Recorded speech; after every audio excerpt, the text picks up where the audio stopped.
What's up, tubes? Mr. Tecumseh here, and I got a special one today. Got here an antique 1965 George's Tool Snowbird. And I had one of these in the past. It was a 69 Generation 2 that had a 5-horse Tecumseh. But this is a first generation one that was built by George's Tool, and it has a 4-horse Briggs. And sorry, somebody keeps messaging me on Instagram. Anyway, yeah, it's a 1965 Snowbird S264. So that's 26 wide, 4 horsepower.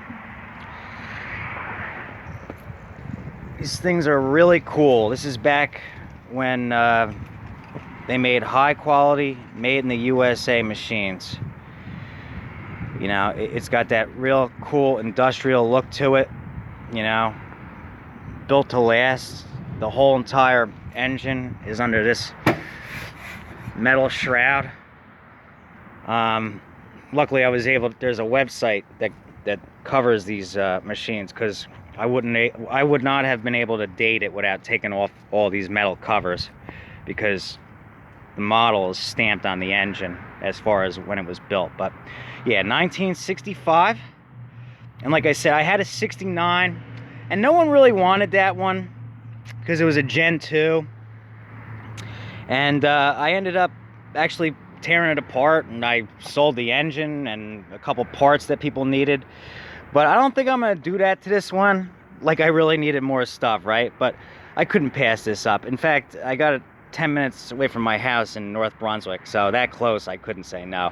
And there's a couple pieces missing from it, but the guy even told me he has a couple more pieces for it, and I can meet up with him. No, not tomorrow, the day after tomorrow, and get him. Like, this back cover is missing. I think he has it, hopefully, because if he doesn't, I had one that would have fit from the 69 I had. But yeah, it's really cool the way these things are made. This was before, you know, safety was really taken into account. So the augers are out in front of the bucket. And what makes that, I'm sorry, the sun's in the way today. It's just the timing of the day. But what makes that interesting is the augers draw the snow in better into the machine. So like when you get onto a snowbank area, you know, it pulls it pulls the snow in, and it works better. Like the new, you know, the modern machines, the augers are up inside the bucket, right? The augers are up inside the bucket, and that creates a little bit of resistance. But on these ones, you know, like I said, it draws it in. And look, it's got cool, instead of skid shoes, it's got the wheels and the skid shoes on the back. And, you know, so it rolls along, also less resistance. And I think they stopped making them like this in 1970. You know, evidently a couple people must have lost their hands and feet, you know, because this is running, you put your hand in here, that's it, you're losing it. So safety standards started going into effect around 70. So but yeah, it's really neat. It's a Snowbird right there, gas tanks right here. From what I read, it's a 2-speed forward, 1 reverse, gear shift right here. And then I think one of these sets it from first gear to second gear for forward. What else? Here's the oil fill. Recoils right here. Muffler. This is forward reverse, I think. No, maybe that one's just set it from first to second gear, or a disengage. Probably a disengage.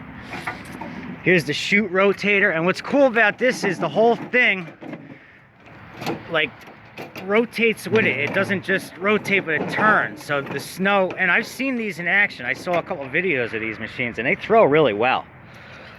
So this whole thing kind of rotates as it turns, and it's there's a cable in there that controls it. And on the one I had, the cable was all bound up and it got messed up, and mine didn't work right, the other one, because this one's mine now too, but that one didn't work right. But this one, yeah, it's working.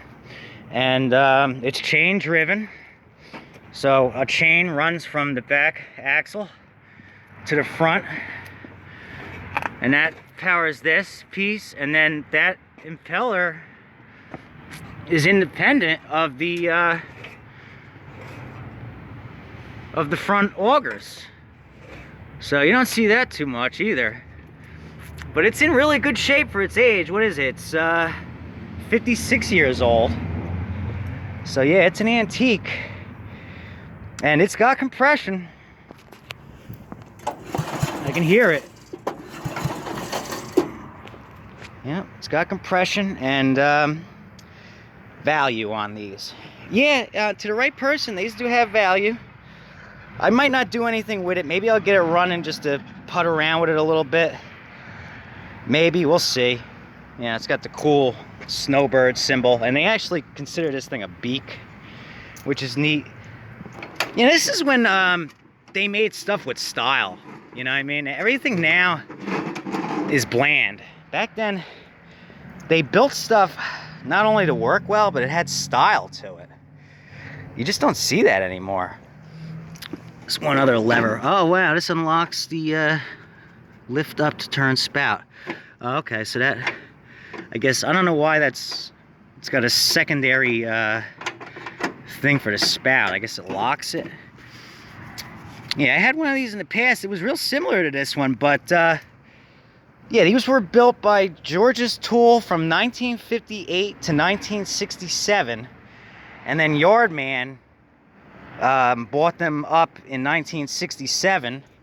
They kind of kept them the same. They changed the style a little bit, and they built those from 67 to 1975, and then MTD bought up the company in 1975, and I think that was it. They kept the name around for a few more years into like the early 80s, and I saw a couple of them. They were decent made, you know, modern machines, but they weren't like these cool classic ones, you know, with the style to them.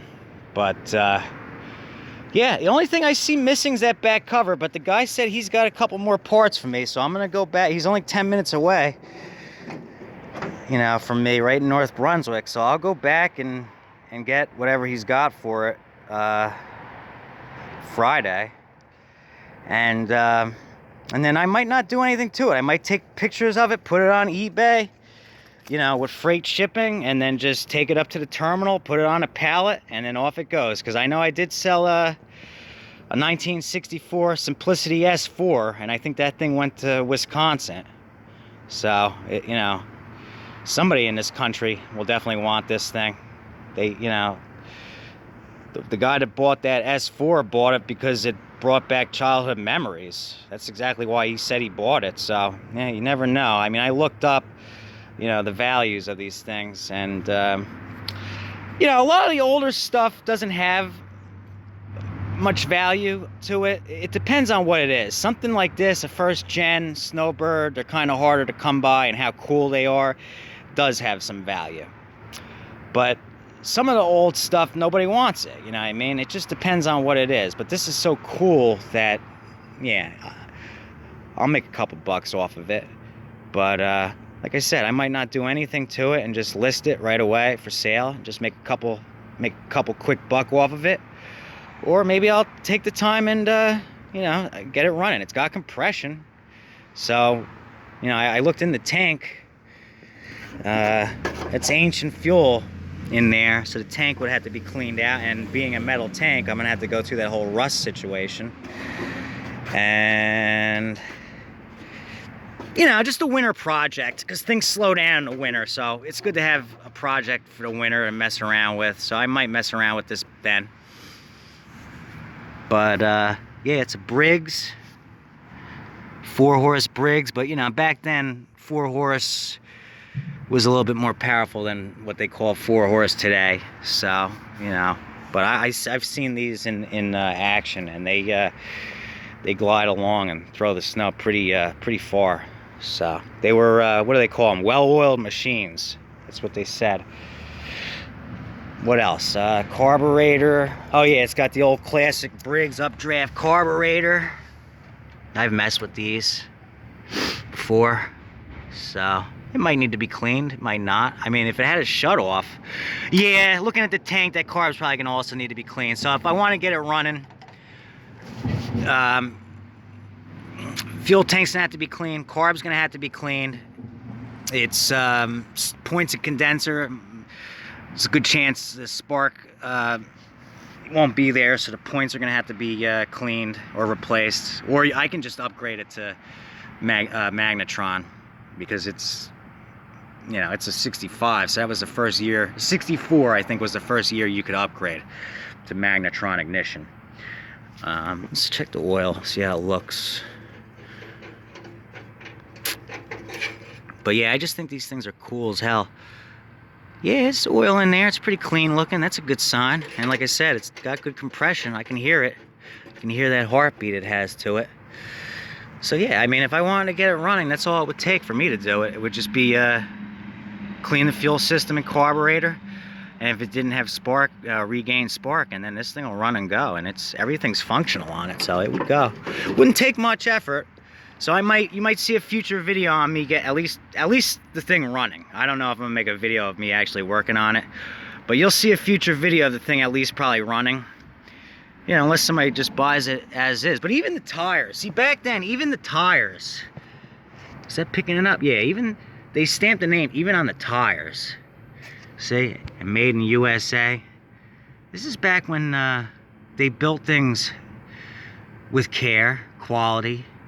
They took pride in everything. It's not like that now, you know? It's just not like that anymore. That's from days gone by. So, but yeah, it's got that 50s industrial look to it, because they started making these in 58 and ended in 67. So it's 1950s styling, you know, on a 1965 unit. So I just wanted to share it because I think it's pretty damn cool. And that's why I went and got it. So, yeah, there she is. 1965. Gearge's Tool S264 Snowbird Snowblower.